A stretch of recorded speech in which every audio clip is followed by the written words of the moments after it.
लल्ला लल्ला लोरी, लल्ला लल्ला लोरी।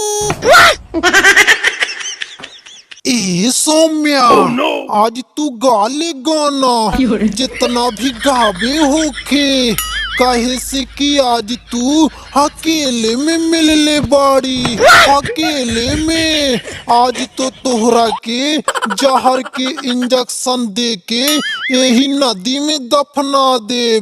ना रही बांस ना बजी बांसुरी, ससुरा सब खेला खत्म हो जाई यही जे।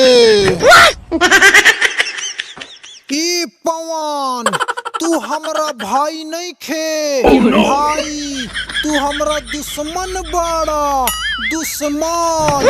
काहे से कि हम तोहरा के हाथ जोड़ जोड़ के कहनी कि सौम्या हमार जान बाड़ी जान, ओकरा के मत मारा। हम ओकरा तरफ से हम माफी मांगा तानी, लेकिन तू ता हाथ धो के नहीं नहा धो के पीछे पड़ गईला ओकरा पीछे।